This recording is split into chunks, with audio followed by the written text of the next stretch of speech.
अस्सलाम वालेकुम। आज हम ये डिस्कस करेंगे कि बहुत सारे लोगों को ये सवाल होता है कि रेज़िन आर्ट को किस तरीके से स्टार्ट किया जाए, यानी कि रेज़िन आर्ट के लिए कौन सा बेसिक जो आपको मटेरियल यूज़ होता है, आपको चाहिए होता है, वो है आप एक तरह से क्लियर रेज़िन ले लें। ये मैंने 2/1 का रेशो लिया है, ठीक है।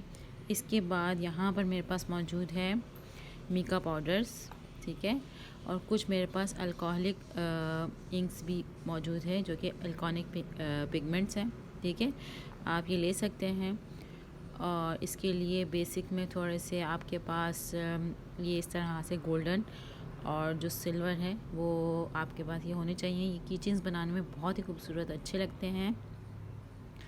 इसके अलावा आप इस तरह के स्टोन्स होते हैं, गोल्ड में आते हैं और ये सिल्वर में और गोल्ड में आते हैं, आप वो भी यूज़ कर सकते हैं।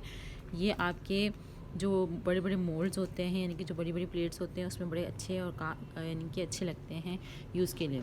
इसके अलावा आपके पास यहाँ पर गोल्डन चंक्स होने चाहिए, ये ग्लिटर्स होने चाहिए, गोल्डन चंक्स के ग्लिटर्स। और नेम के लिए अगर आपके पास गोल्डन है या फिर आपके पास इस तरीके के कलरफुल हैं तो वो भी ठीक है। और बेसिक के लिए आपको ये किचन मोल्ड और ये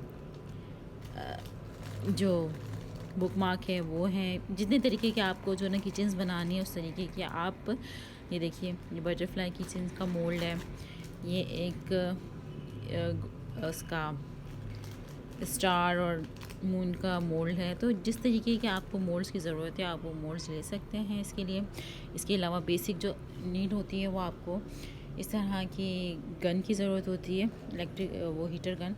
लेकिन अगर आपके पास ये नहीं है तो लाइटर की ज़रूरत होती है। अगर नहीं है तो आप लाइटर या फिर उसकी मदद से भी, हीट की तो मदद से भी आप यूज़ कर सकते हैं। क्योंकि आप बेसिकली देखिए, मैं आपको मशवरा दूंगी कि अगर आप बेसिक से स्टार्ट कर रहे हैं तो आप सबसे पहले किचन्स बनाएं, उस पर अपना हाथ साफ़ करें, फिर इसके बाद बड़ी बड़ी प्लेट्स बना लीजिएगा, वो वॉल क्लॉक बना लीजिएगा।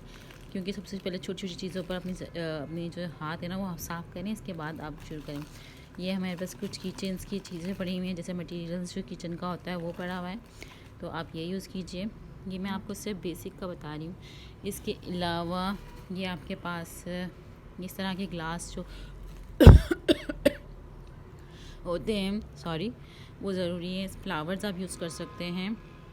आपके पास हैंड ग्लव्स ज़रूर होने चाहिए, क्योंकि ये जो रेज़न का काम जब करते हैं तो आपको पता चलेगा कि आपके हाथ बहुत गंदे होते हैं और ये निकलता नहीं है बहुत आसानी से। इसके अलावा ड्रिल की ज़रूरत पड़ेगी जब आप इसको यूज़ करेंगे, तो किचन के लिए जब आपको इसको होल करना पड़ेगा तो आपको इस तरह से एक इसकी ज़रूरत पड़ जाएगी, ठीक है। आप स्टिक्स ले सकते हैं, नहीं है तो कोई बात नहीं, आप माचिस की तीली से भी काम चला सकते हैं।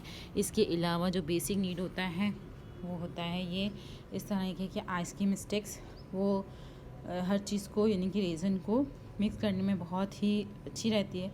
क्योंकि भी आप इसको यूज़ करके फेंक देते हैं, बहुत ज़्यादा महंगी भी नहीं होती, 100 रुपये की या 50 रुपये की आपको बहुत आसानी से मार्केट में मिल जाती है, ठीक है।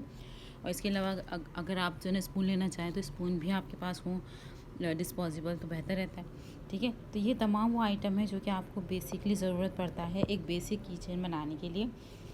इसके बाद हम नेक्स्ट लेवल पे जाएंगे, जब हमें एडवांस लेवल पर जाएंगे तो तब मैं आपको बताऊंगी कि आपको किस तरीके के एडवांस मोल्ड और उसके लिए कौन सा मटेरियल यूज़ करना है। तो अगर आपको मेरी वीडियो अच्छी लगे तो प्लीज़ सब्सक्राइब कीजिएगा और मेरे चैनल को फॉलो कर लीजिएगा। आपको इंशाअल्लाह नेक्स्ट बहुत अच्छे और इंटरटेनिंग और इन्फॉर्मेटिव वीडियोस मिलेंगी मेरे चैनल पर। Thank you.